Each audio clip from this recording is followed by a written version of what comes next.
بسم اللہ الرحمن الرحیم۔ السلام علیکم عزیز طالبات۔ پچھلے ہفتے ہم نے نثر کا پورا ویک ہم نے پڑھا۔ آج جو ہماری کلاس تھی وہ گرامر کے حوالے سے تھی، تو میں امید کرتی ہوں کہ آپ لوگوں کو سمجھ آ گیا ہوگا، اور گروپ میں بلکہ آپ کے سوالات کا انتظار کر رہی تھی کہ آپ کو اگر کچھ سمجھ نہیں آیا تو آپ مجھ سے پوچھ سکتے ہیں۔ میں نے آپ کو واٹس ایپ کیے تھے کچھ ان کے جو ہم نے امدادی افعال کیے تھے، اس کے حوالے سے کچھ مثالیں میں نے آپ کو ان کی تصویر بنا کر بھیجی تھی کہ آپ اس کو نمونے کے طور پر دیکھ سکتے ہیں۔ تو میں امید کرتی ہوں کہ آپ کو سمجھ آ گیا ہوگا، اور اس کے حوالے سے جو مشقی کام میں نے آپ کو گھر میں کرنے کے لیے دیا ہے یقیناً وہ بھی آپ نے کیا ہوگا۔ اب ہم آگے چلتے ہیں۔ اس میں ہم دیکھتے ہیں کہ آپ کا جو فرسٹ ایئر کا نصاب تھا اس میں زیادہ تر کہانیاں اور اس طرح کا نصاب تھا، اس میں افسانے تھے زیادہ، جو افسانہ شارٹ سٹوری کو کہتے ہیں، ٹھیک ہے، اس میں تھوڑی دلچسپی تھی۔ لیکن اس میں ہم اہم شخصیات کے بارے میں پڑھیں گے، اور شخصیات کے حوالے سے یہ بات ذہن نشین کر لیجئے کہ شخصیات کے بارے میں جب ہم پڑھتے ہیں تو ان کا یہ ہوتا ہے کہ شخصیات کے حوالے سے جب ان کو پڑھیں تو غور سے پڑھیں۔ کچھ چیزیں جو ہوتی ہیں ہر شخصیت میں بڑی خاص ہوتی ہیں، ان کو اپنے مائنڈ میں بٹھانے کی کوشش کریں، 2 سے 3 دفعہ پڑھیں۔ مثلاً اس میں آپ دیکھیں 4 شخصیات کے بارے میں، مثلاً پہلا ابھی آپ نے پڑھا مناقب عمر بن عبدالعزیز، حضرت عمر بن عبدالعزیز۔ ظاہر ہے کہ وہ ایک مذہبی شخصیت ہے، ٹھیک ہے، اسلامی تاریخ کی ایک اہم شخصیت۔ محسن الملک ہیں، ان کا جو ہے یہ سر سید کے ایک اہم ساتھی ہیں، تحریک پاکستان کے ایک اہم رکن ہیں۔ پھر مولانا ظفر علی خان ہیں، اور اسی طرح کچھ اور بھی شخصیات ہیں جن کے بارے میں ہم آگے چل کے پڑھیں گے۔ تو ان شخصیات کے حوالے سے جب سیاق و سباق والا سوال آتا ہے پرچے میں تو بچے عموماً کنفیوز ہو جاتے ہیں، تو آپ نے اس پہ پریشان نہیں ہونا۔ آپ نے ہر شخصیت کے بارے میں پڑھتے ہوئے کوشش کریں، جب آپ اس کا یہ سبق پڑھ رہے ہیں گھر میں بھی، جب ابھی تو میں آپ کو پڑھا رہی ہوں، جب آپ خود اس کی ریڈنگ کریں گے، ایکسرسائز کریں گے، مشقی سوالات کریں گے یا سیاق و سباق کے حوالے سے، تو آپ اہم نکات اس میں سے ڈھونڈ کے رکھیں، بلکہ اس میں سے اہم جو ہیں وہ پوائنٹس، جو خاص بات آپ کو لگتی ہے ہر شخصیت کی، وہ آپ نوٹ کر کے رکھیں اور اس کو یاد کریں، تاکہ آپ کو یہ یاد رہے کہ اس سبق کی خاص پہچان یہ ہے۔ اور اس کے حوالے سے ایک خاص بات یہ ہے کہ آپ اس سبق کے مصنف کو ضرور ذہن میں رکھیں۔ جیسا کہ ابھی ہم پڑھ رہے ہیں، آج اگلا ہمارا سبق ہے نواب محسن الملک، ٹھیک ہے، تو یہ بھی تحریک پاکستان کے ایک سرگرم رکن تھے، سر سید احمد خان کے ساتھیوں میں سے تھے، اور ان کے بارے میں لکھنے والے ہیں مولوی عبدالحق، جو 1870 میں پیدا ہوئے اور 1961 میں پیدا ہوئے، جنہیں بابائے اردو بھی کہا جاتا ہے۔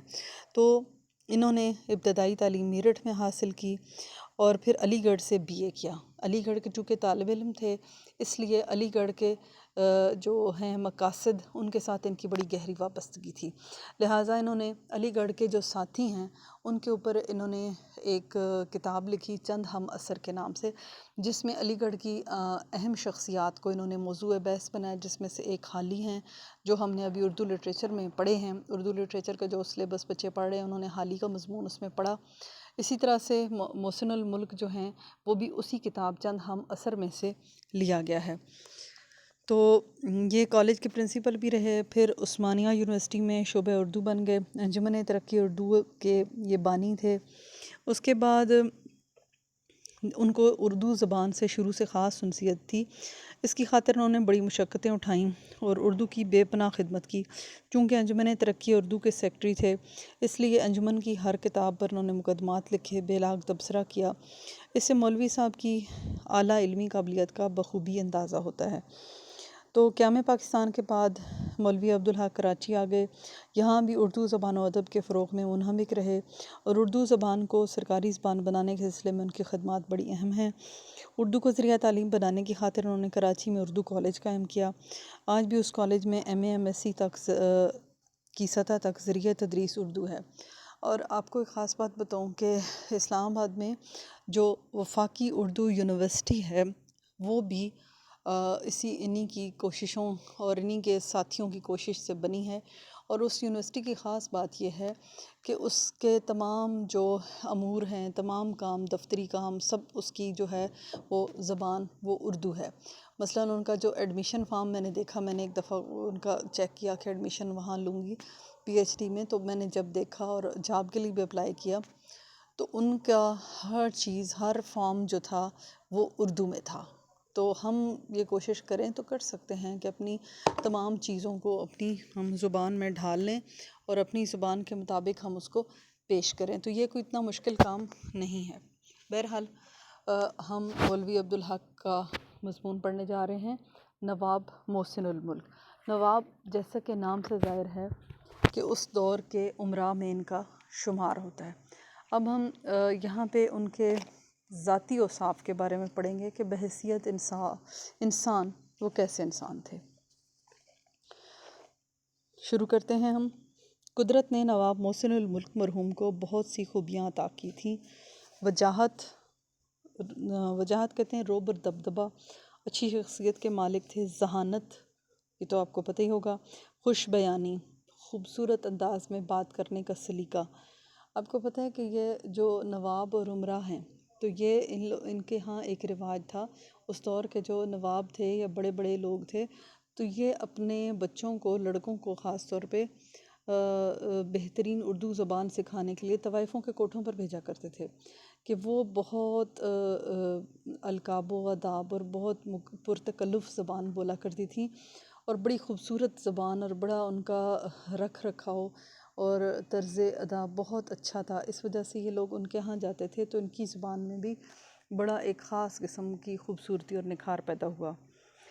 تو ان کا انداز بیاں خوش بیاں، یعنی بہت اچھی گفتگو کرنے والے تھے، اور فیاضی، سخاوت ان کی ایسی عام اور ممتاز صفات تھیں، ممتاز نمایاں خوبیاں تھیں کہ ایک راہ چلتا بھی چند منٹ کی بات چیت میں معلوم کر لیتا، کہ ایک راہ چلتا بھی اگر ان سے ملتا تو اس کو چند منٹ میں اندازہ ہو جاتا کہ یہ کس قسم کے مزاج کے ہیں۔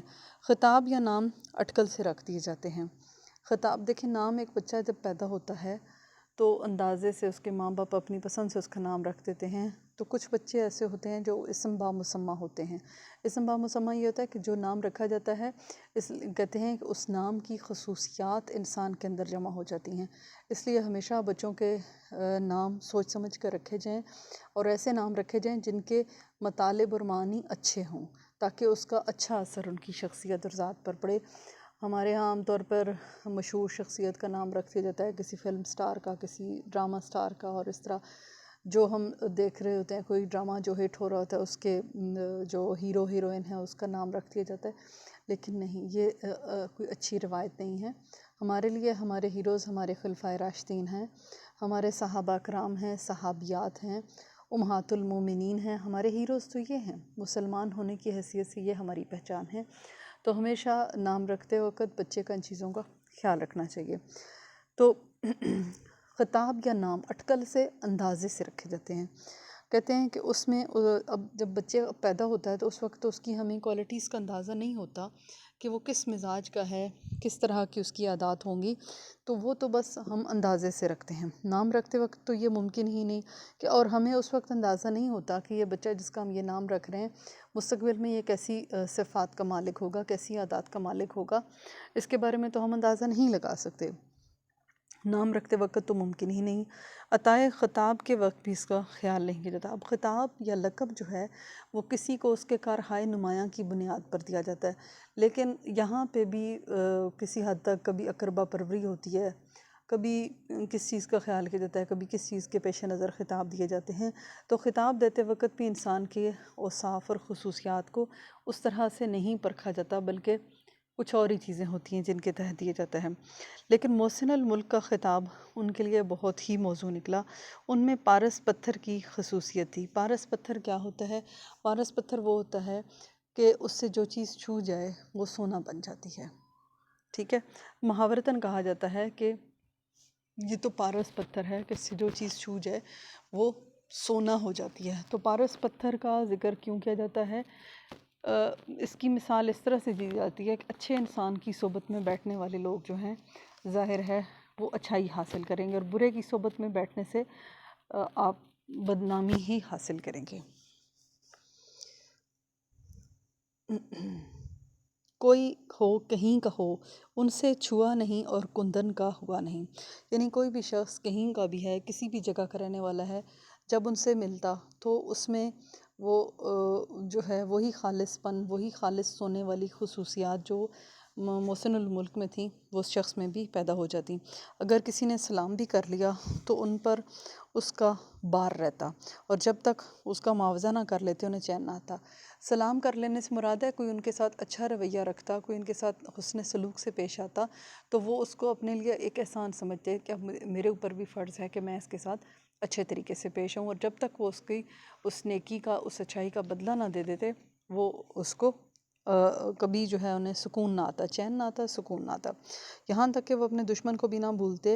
اور یہ میں ذاتی علم سے کہتا ہوں کہ وہ بھی ان کے زیر بار منت رہتے تھے، زیر بار منت احسان مند رہتے تھے، ٹھیک ہے، کہ دشمن جو تھے ان کو بھی اپنے نہیں بھولتے تھے، اور دشمنوں کے ساتھ بھی ان کا حسن سلوک جو تھا وہ مثالی تھا۔ سیاسی مصلحتیں بعض اوقات اہل حکومت کو مجبور کرتی ہیں کہ وہ ان افراد کو جو ان کی یا حکومت کی راہ میں حائل ہیں دودھ کی مکھی کی طرح نکال پھینکے۔ مرحوم کو بھی کبھی کبھی ایسا کرنا پڑتا، لیکن انہوں نے اس ناگوار اور دل شکن کام کو بھی اس خوبی اور سلیقے سے کیا کہ مخالف ہونے پر بھی محسن الملک کو لوگ دعائیں دیتے گئے اور جب تک زندہ رہے ان کے شکر گزار رہے۔